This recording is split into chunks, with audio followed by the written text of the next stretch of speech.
of the Gaza War in the last week. It's Sunday today, so I want to give you a recap about the most important developments of last week. First, let me check if I am live. Am I live on Facebook? Yes, I am live. Am I live on Facebook?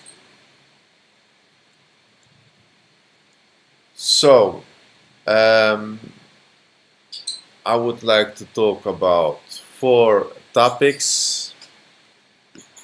First of all, the killings of 3 members of Hamas and Jihad in the hospital in Jenin last Tuesday. Secondly, the developments of Unwra.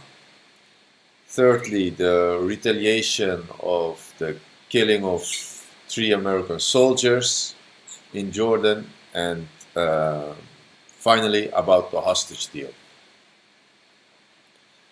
So when we talk about the killings of fighters in Jenin hospital, I don't know if they are terrorists or freedom fighters. Let's keep it a little bit objective, as I don't know their record. But I do know that the assassination of them was illegal. Illegal, first of all, by assassinating, you take them their rights to defend themselves. So everybody has the right to defend themselves in a court, and after that a judge should rule of their innocence or not. And secondly, you definitely cannot kill patients of a hospital. And one of the most remarkable things is nobody in the West asked whether it was illegal. No journalist asked a politician, "Do you condemn that?" No politician has said, "I condemn these killings, it's illegal under international law." No one. The only thing they asked, "Do you condemn Hamas?" Hamas, do you condemn Hamas? That's the only question they can ask. So we can see their hypocrisy.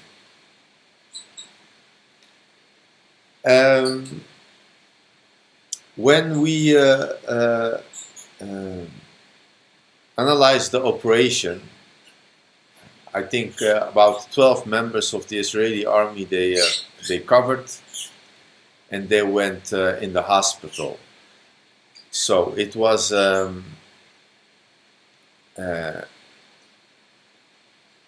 let me see. I will show you that. 1 second.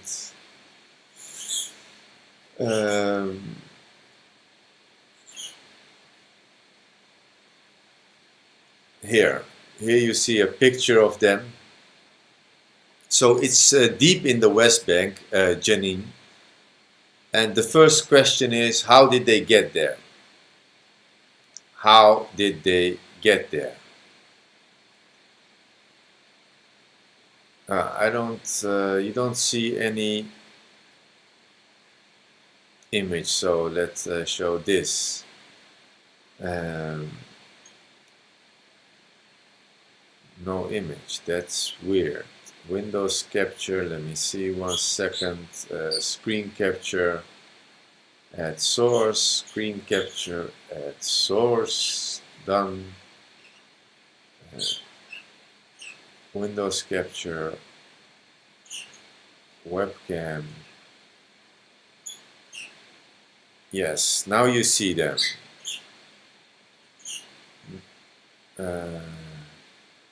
So, how did they get all the way to Jenin? It's deep in the West Bank. It's deep in the West Bank. How did they get into it? Now, we all know that Israel has a superior army, a superior intelligence. They can do all kind of operations, you would think, and that's also true to a certain degree,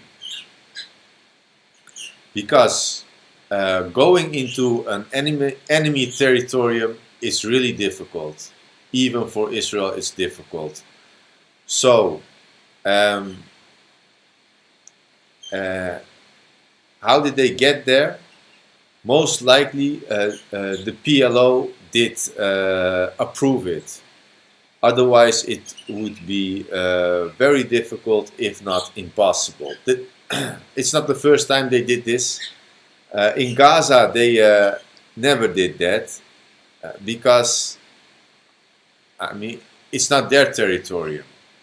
And the West Bank is officially not their territorium, but they're using it like their territorium. We all know, it's a well-known fact that PLO works together with IDF. This is not a secret. But that's not, it's not how it should be, as the PLO doesn't have any credibility among Palestinians. They work together with an army that commits war crimes against them, oppress them on a brutal way. So how can Palestinian authorities work with them? Because the Palestinian authorities are not sovereign. You know, they're under influence of Israel. They don't take decisions on their own. The operation in Jenin is also what Israel wants to do in Gaza after the war. Because now it's Hamas territorium and they cannot go in and out easily. I mean, in the 15 years rule of Hamas, I think it was 15 years, how many operations did they do in Gaza? 0. The operations they did was through air bombardments with planes or drones, but not to forces going into Gaza, as it is very risky, if not impossible, to do that.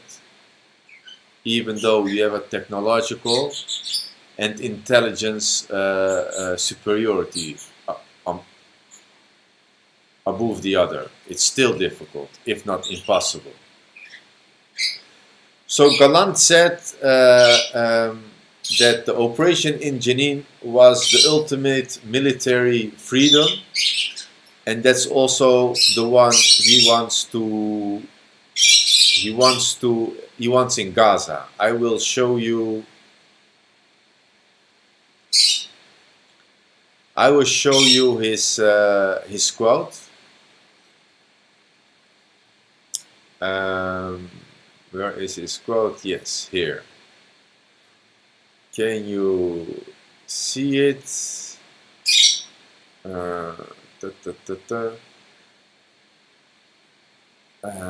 Here is the quote. This is military freedom of operation at the highest level, and yet we don't control the area in a civilian sense, said Gallant, adding that this is achievable in Gaza as well.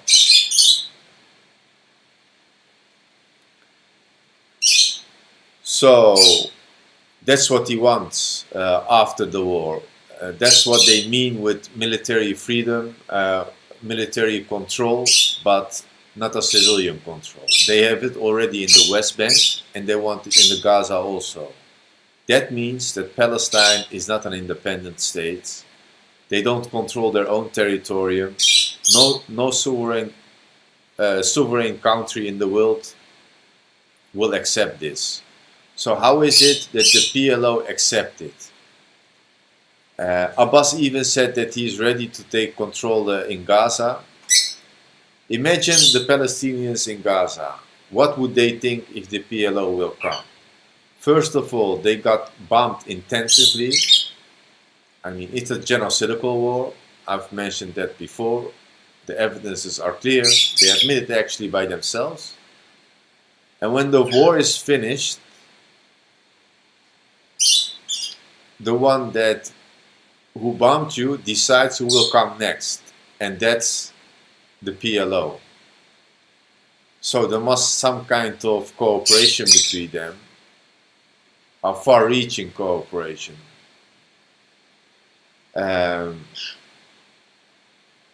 So the PLO will not defend the right of Palestinians. They didn't do it at all the last years, and in Gaza they also will not do it.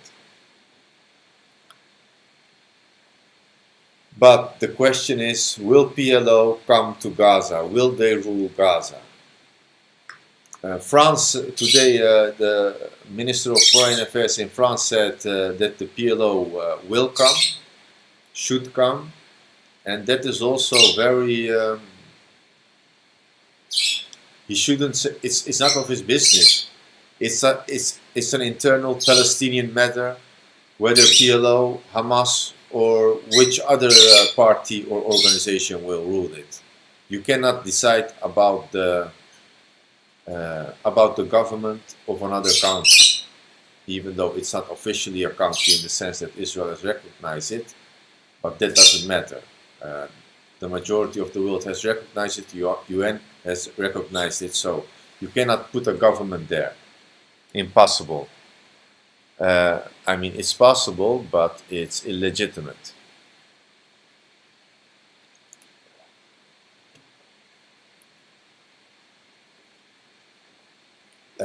The question is now difficult to answer, but a part of the answer lies at the current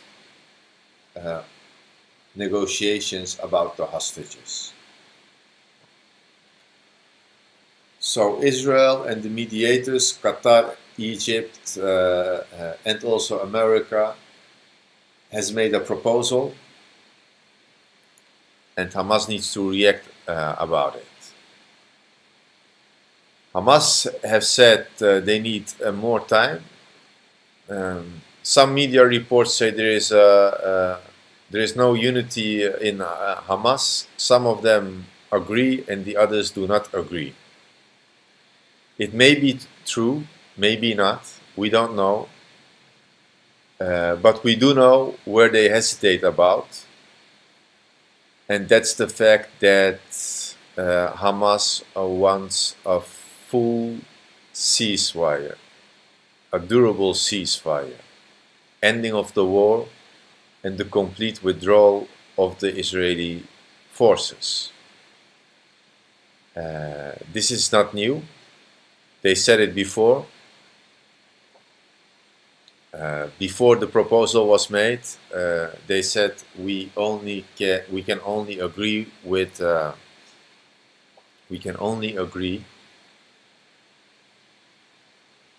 a deal about the hostages with these conditions. So I don't smell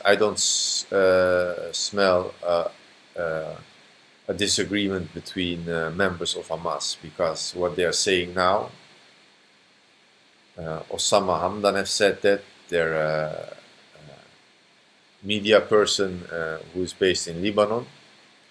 He said it now, recently, and he said this also 3-4 weeks ago, so that's nothing new.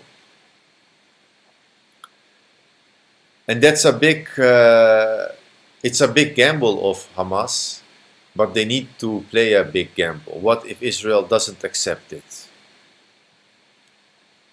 Then the war will continue with all the consequences for the hostages and for Hamas. But if Hamas wants to survive, if Gaza wants to survive as a sovereign, independent entity, the Israeli forces needs to withdraw and the war needs to end. A military control is really bad. It's against the international law. It's against human rights, the rights of the Palestinians. It goes against everything. So, and this is the only card Hamas has. And in addition to that, the protests in Tel Aviv, it's almost daily. They put pressure to the Netanyahu government to make a deal to free the hostages. On the other side, you have the radicals like Ben Gvir, who said, when there is a deal, I will retreat from the coalition. So on both sides there is pressure, and that's actually good. Good if you want the war to end, because the public opinion is also divided about this issue. Should we make a deal or not? If they want to make a deal, which means Hamas will survive and the hostages will come back. If they don't make a deal, maybe Hamas will survive, maybe not. It's not one-on-one.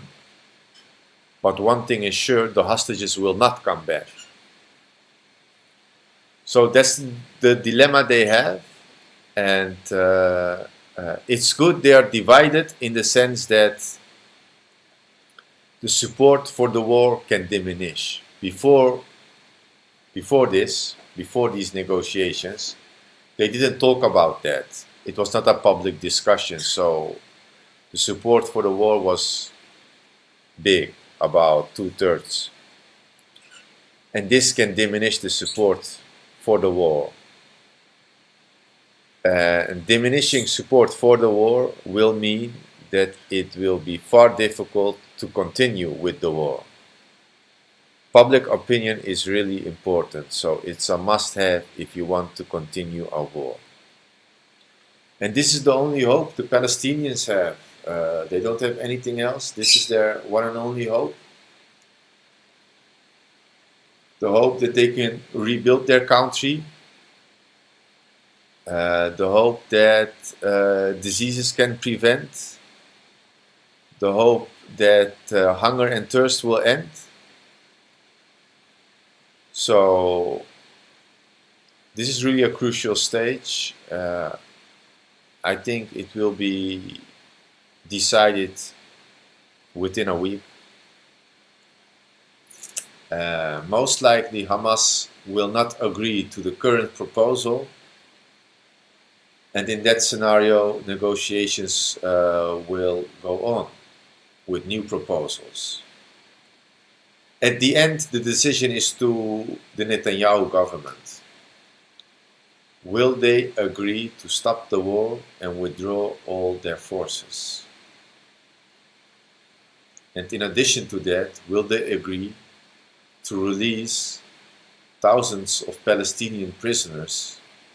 And if it's not thousands, it's about high-profile Palestinian prisoners. The most known prisoner is Marwan Barghouti, who can bring unity among Palestinians, who can make an independent PLO, and that's a big threat for Israel. If Marwan Barghouti is the same Marwan Barghouti, because he is in jail for 20 years now, 20 years of bad treatment, many times isolation, he is tortured, so a human being cannot be the same. Anyways, we'll check how this will develop. Then the retaliation strikes of America in Iraq and Syria.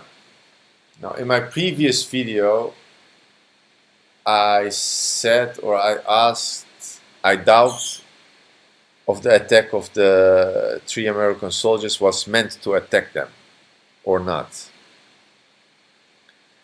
Now it looks like it wasn't meant to kill them, as the Americans made a mistake to not prevent the drones come into their base.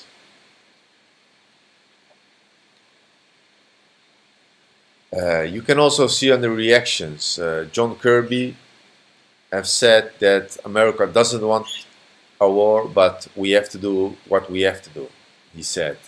Iran basically said the same, that they didn't want a war, and their proxy, Kataib Hezbollah, who was the organizations behind the killings of 3 American soldiers, have said that they will cease all their operations, that they will suspend all their military operations against America. So that's clear that they don't want a war, and it's also clear that I mean, when you read all these statements, when you look at it, it looks like it was a mistake to kill it wasn't meant to kill 3 American soldiers. That was a mistake. So America are doing strikes, revenge strikes, but that will be that are controlled strikes. So it will not go out of control. Their retaliation. That was the word I was searching for. Then the Unwra. The Unwra is the head of the Unwra have said that there is no evidence about the Israeli claim that there were Hamas members among them. And when there is no evidence, then you cannot suspend your contribution to a life-saving organization. UNRWA is actually it's the biggest United Nations organization to help Palestinians. Around 75% of Gazans are dependent of UNRWA, and when you cut help to UNRWA, you will cut the throat of the Palestinians. How can you make such an important decision even when the investigation has to start? The investigation didn't conclude anything yet. How can you make such an important decision when the source of the information is unreliable because it's a part of the war? It's Israel. And this is another sign, another evidence that Israel wants to defeat, wants to break all the Palestinians. It's not about terrorism or Hamas. They want to break all Palestinians. This is another evidence. Another proof is that they also bomb agricultural land. They bomb agricultural land. It's mainly the only product Gaza has which is not dependent of aid. It's clear evidence that they want to cut the life in Gaza.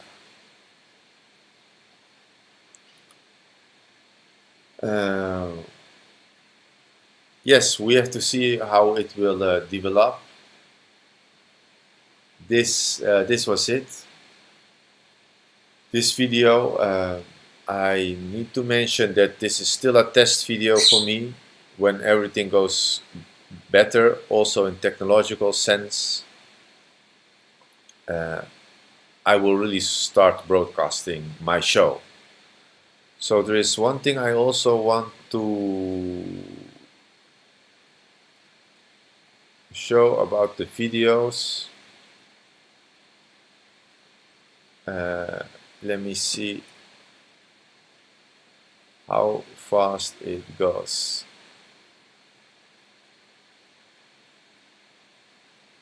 No, it's too slowly. It's way too slowly. Anyways, this was it for today. I will come back very soon.